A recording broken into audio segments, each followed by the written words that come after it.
War did you serve in? World War II. And which branch of service? I was in the Army, U.S. Army Air Force, the Air Transport Command Division. And what was the highest rank you achieved while you were serving? Sergeant. And what areas did you serve in while you were in the war? I was in North Africa, Iran, Bahrain Island, Cairo, Egypt, and I came home from Cairo. And were you drafted or did you enlist? I enlisted. And where were you living at the time you enlisted? I was living in Montclair, New Jersey. And why did you join? Well, I wanted to get into the Navy, but because I was 6 foot and weighed 118 pounds, they said, I don't know what we're going to do with you, so go some other place. So I went across the street to the Army, and they said, well, we could always give you a bottle of Coca-Cola and use you as a thermometer. So sign here.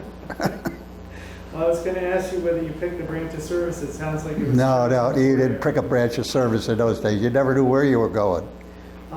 After you enlisted, do you recall events of the first days? Yeah, I was sent to what was called Camp Upton, which was an assembly center in Long Island.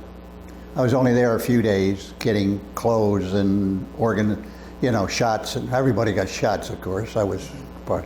And then they sent me to Atlantic City for some basic training.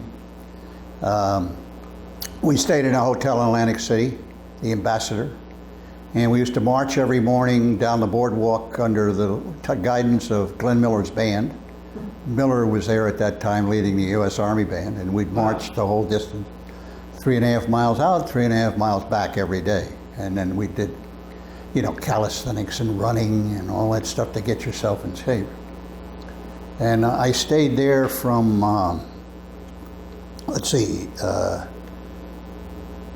I went in the Army roughly the end of August and went to Atlantic City September 1st. And I stayed there for about a month. And then I left for Chanute Field in Illinois. And that was a school for Air Force mechanics, Air Force airplane mechanics and other workers. And I spent several months training to be a sheet metal worker, repairing aircraft sheet metal and things of that nature. Then they sent me to Kearns Field, Utah, which was outside of Salt Lake City. That was for overseas training. I was, learning to use a rifle, bayonet training, all of the packs and things that you had to do and learn in preparation for going overseas. And I went from there back to, we left Kearns and went to,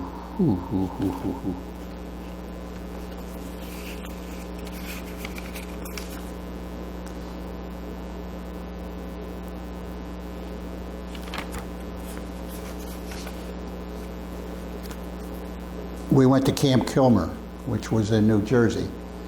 And that was just prior to going overseas. So I had lived in Montclair, New Jersey. Mm-hmm. And they would take us, the lieutenants and stuff were pretty good about it because they weren't giving any passes. So they would take us on a hike and they'd show us where the road was and where we could go out the gate without being seen.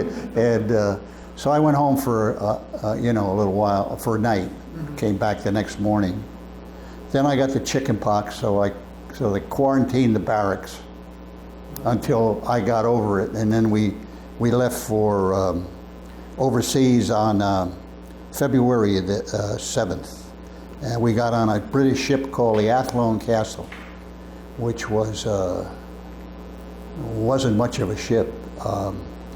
They put us down in a dining hall, the mess hall, where there were just tables. We had to sling hammocks. And it wasn't a very large ship, so we went through some rough seas and just about everybody got seasick to a great degree. And the food was awful. I mean, it was just terrible. But they would cook the hot dogs with the cellophane still on them. So I managed to figure out a way to go to one of the crews and get some food from him, and I'd get a couple of eggs and bacon. So I survived that trip very easily. This is my wife, Mary. Nice to meet you. You're on camera, so be careful. Yes, I know. You look like your dad. I know, that means I'm getting old. Nice to meet you, Andrew. Very nice to meet you. This is Tim Jones. Hi, nice to meet you. Hi, very nice to meet you. May I sit in for a few minutes? Sure. Yeah, sit down. Hey, So we went from there to Casablanca, and they How long was the let's see. when you were Well, it traveling? was very long. Let's see, as far as I was concerned. Well, especially if everyone was seasick. Yeah. We left on February 7th and arrived in Casablanca. We were 5 days at sea, calmed out, but everybody suffering from crowded quarters and lousy food. And so February 19th, we arrived at Casablanca, North Africa. And February 21st, this was in 1943, they put us aboard boxcars and took us 150 miles south to a town called Marrakesh, which is famous in many respects because Churchill used to summer there and other respects. It was a large airfield there which had been bombed by the Allies prior to the invasion. And the first step, at that point we lived with the French Foreign Legion while the barracks were being built. And they moved us in the tents, but we ate with the French. And that meant you got a liter of wine every morning for breakfast, which just not good at all for us. But anyway, the purpose of, now I was basically assigned to the Army, which was known then as a Ferry Command, originally, U.S. Army Ferry Command. And the Air Force, basically the 8th Air Force, had to get England, all the airplanes from their training centers in the United States over to England. In the summertime, they went the northern route, which was through Iceland and then into England, which was only one stop and a fairly easy flight for them. In the wintertime, they flew from the United States to Belém, Brazil, and then from Belém, Brazil to Ascension Island. They refueled at Ascension Island, then flew to Dakar, North Africa, and then they flew from Dakar over the Atlas Mountains into Marrakesh. It's interesting you mention that because a couple of the bomber pilots who we've interviewed, and I've actually gotten to either see or listen to the interview, all took that route. Yep. To get up into Europe. Yeah, the tricky part of it was that a lot of the aircraft, the B-17s and B-24s were pretty good as far as fuel consumption. But some of the smaller ones, the AT-20, could just about make it. If they ran into a headwind, they had to figure out what part of Switzerland they were going to land in. But anyway, I was part of the fuel depot group, and our task mainly was to refuel all the aircraft. We built the fuel stations and ran the tractor trailers and the trucks to put fuel and oil in all the aircraft. And we'd get as many as 100 aircraft a day sometimes. And we would have to top them off just before they flight, so they made sure their tanks were full. And the tanker trucks we had were probably 2,000 gallon, 1,500 gallon tanks. But we had to fill all of those from 55 gallon drums. Wow. So we would have to roll drums out, put a pump in it, pump it into the thing. And the oil trucks, we had to fill from 5 gallon cans. So we'd have to put 750 gallons into a truck from 5 gallon cans. So we worked 24 hours, we had 3 shifts, 24 around the clock. And Marrakesh was an interesting town in that it was a very picturesque place with a large what we call market in Medina, which was a native quarter, and it had a big square in which you could see anything you wanted to see. You could see snake charmers, you could see acrobats, you could buy anything in the way of fruits or vegetables or food, and it was busy native quarter in place. The other thing that Marrakesh had was 28,000 registered prostitutes. So when we got all these troops coming in, we'd get 100 planes today with 7 to 8 guys on an airplane, and they'd all want to go to town. Well, it wasn't too long before the medical group was calling back and saying, hey, you're sending us all these guys from up through Marrakesh, and a lot of them have got sexual disease, gonorrhea and everything. What's going on down here? Well, the commanders they said they couldn't, they were a big MP force trying to keep them out of Medina. Right. But these guys were going to war. They weren't about to be restricted for what they wanted to do. So we had a major, I think it was Goldberg, medical doctor from New York City. So he set up a house of prostitution. We had 30 girls, which he inspected every day. And we set up a bus from the USO, which was built in an old casino that they had. We had a big USO center with shows and everything. But the bus would come there, and the guys would get on a bus and go down to the Medina if they wanted to. And if they got on that bus, they could not come back.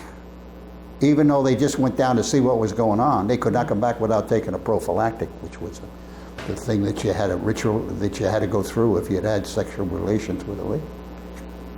And part of the non-coms like myself, we had to do duty down there, taking care of a big book. Because when the guys would come in, they'd pick a girl and he'd give him a brass check with a number on it. Go upstairs, they'd come down with that brass check, and we would enter it into a book. So-and-so, Sergeant so-and-so, his hometown. And I often wondered what happened to that book. I wonder where that book is, because it's got a lot of memories in it for a lot of guys. Went into politics, that wouldn't be a good thing to show up. But Marrakesh, we had a lot of, and then in December of 43, Churchill shows up with Roosevelt, and they had a conference on the Italian War, which was not going well. We were stuck, they were in the winter season, they were stuck in the mountains, they were taking tremendous casualties trying to get through the Rhone. And Churchill called this conference of all the generals and everything, and they headquartered in Marrakesh. He took over an olive plantation that he'd known from years ago when we used to summer there. And he had this, and he set up his headquarters there. And he had meetings on what to do about Italy. And that's where they planned the Anzio landings, which took place in an attempt to make an easy way to get to Rome, because they were having all kinds of difficulties. So that's prior to the big bottleneck up there. So he commandeered a Cadillac, and he'd have these picnics up in the mountains. And they'd pile everybody into cars and jeeps, and the MPs would all have to go, and they go roaring through these little native villages, and Churchill sticking his hands up like this, and the Arabs looking at him with their mouth open, wondering who the hell is this guy? But he'd give them all food and everything, so the kids loved him because they'd swarm around him, and he'd enjoy playing with them and enjoying talking to them. But I stayed in Marrakesh until, let's see,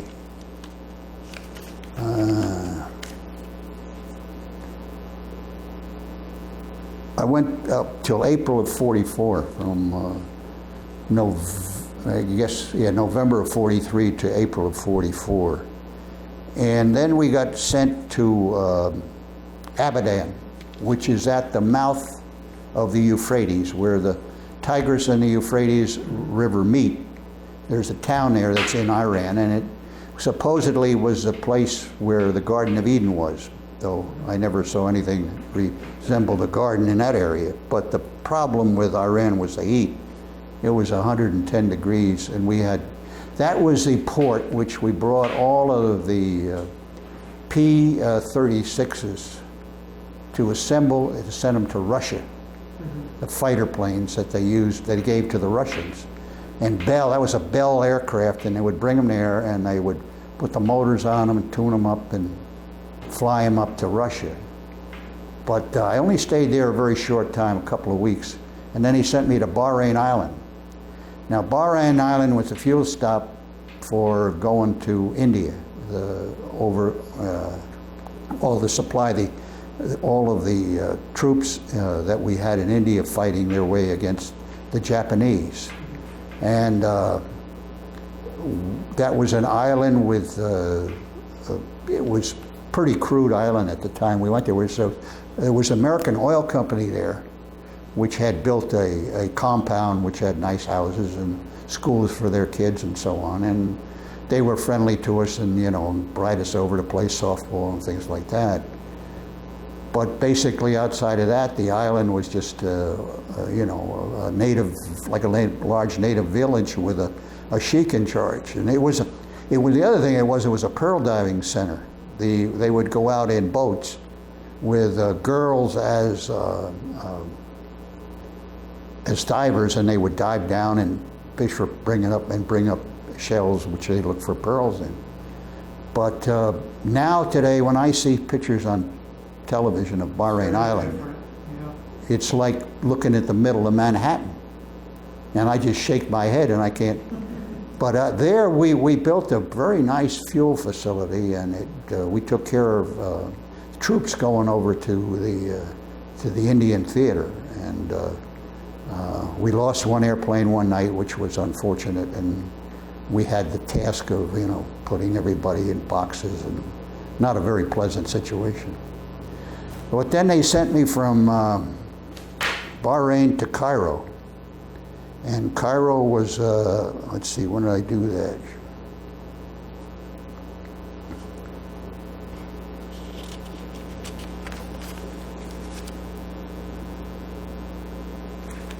I'm going the wrong way.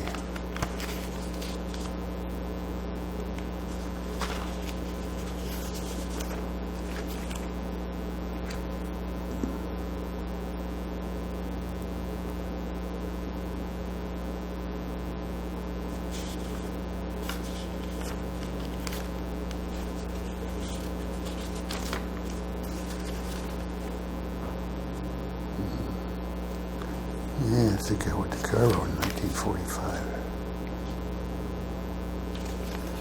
I'll find it just a minute. Were the functions of each of these locations were basically fuel. Now, when I got, Cairo was a large area for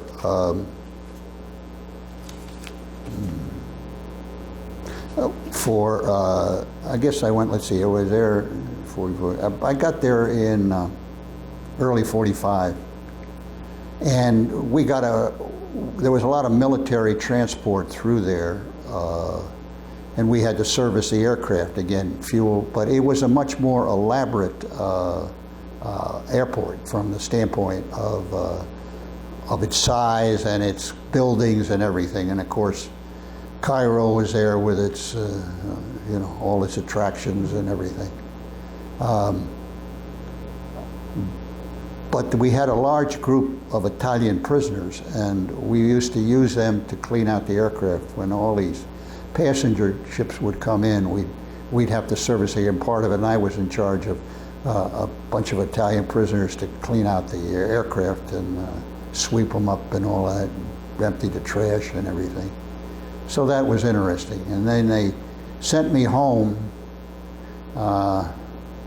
This was in 1945. And the day I got back on leave was the day that B-25 crashed into the Empire State Building. And I can't remember. I think it was around July or August of 45. It was in the summer of 45. As a matter of fact, it was Yeah, just on the news yeah, the other night. yeah. I remember the day I got off the train, my sister and my best friend were standing there waiting for me, and they just said, well, a B-25 ran in the top of the Empire State Building. But I stayed on leave for a month, and that was, during that month was the time that we released the atom bomb on the Japanese. And then I went there to an Air Force base in Delaware in Wilmington for a period of time. Then they sent me to Newark in New Jersey, and then I was discharged.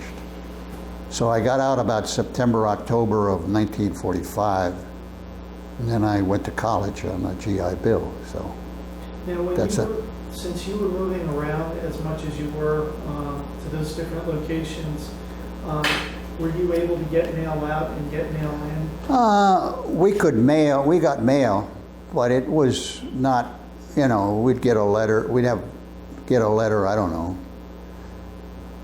2 or 3 letters a month anyway, telling us what was going on at home. And of course we had the Stars and Stripes newspaper and things like that. And we could, every once in a while, we'd get a newsreel in the movie and we'd see something about what was happening in the States. We stayed abreast of the war through, Bahrain Island was probably the toughest to get communications because of its isolation and its honors. But of course, we knew when they invaded Europe. That was June 6th to my birthday, and so I remember that date every time. But a lot of the things we did, they tried to, while we were in Marrakesh, they tried to bomb the Romanian oil fields by sending a large force of B-24s over Romania and having them come into Marrakesh to be refueled and then go back to England that way. But that didn't work out so well. They had tremendous losses and we only got a few planes. They went down all over the place. I actually just finished transcribing an interview of a fellow who was a co-pilot of a B-24 that ended up having to bail over Bulgaria coming back from that operation. Oh yeah. Now, when you moved around, did you move around as a unit? Was it a? It wasn't a very large unit, no. It would be maybe 4 or 5 of us that went as a group. And it was an interesting place in Bahrain Island because it was an extremely humid island. It was very few feet above sea level, and the heat was pretty hot. And we came down with infantago, which is like a skin disease. And the only treatment they had in those days, they had something called Jetson Violet, which was purple. And you'd get these sores all over your body, and they'd paint them with this Jetson Violet. Well, we didn't wear a shirt, and these people would get off an airplane. You see all these guys looking purple all over, where the hell they were, wearing pith helmets and army shorts. But we were the first, I guess, barracks, any place that got air conditioned. Oh, really? Because of the condition of the heat and the infantago. So each barracks got an air conditioning unit, which made a tremendous amount of difference in the way you could sleep and enjoy your off time. But so that was, I guess, another first for the Army, but that I was part of. What did you folks do when you weren't doing the fueling? We'd play softball and go swimming. We had in Marrakesh, we had a very nice French club we could go to and look at the girls and go swimming and so on, and it was enjoyable there. We go to town, Right. and log around, drink beer, and whatever. Then, let's see, and we got to go on leave. I got to go on leave from Cairo, and I went to the Holy Land for 2 weeks, which was very interesting. I got to see all of Jerusalem and the parts of the Holy Land that are very significant for a period of time. But that was about, we'd go to the movies. We'd get movies every night, or we'd have some kind of we had a lot of USO shows, would come through, Bob Hope and many others. Did you get a lot of your information from the folks coming through the airports? Yeah, we'd catch up with them, and talk. If we get a chance, we'd talk with them. But we're pretty busy, so we didn't have much time to do anything while we were on duty. It was only at night.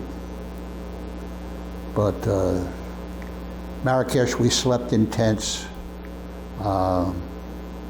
We in an olive grove, so we built our own stove for the wintertime because it got cold there. And man, it was tough working in the wintertime.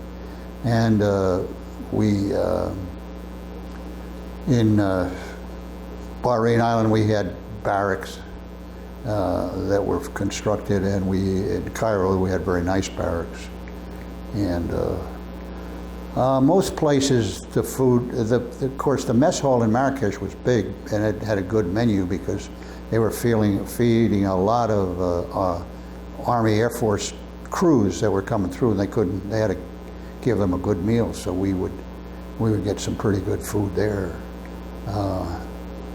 But most of the time it was Army food.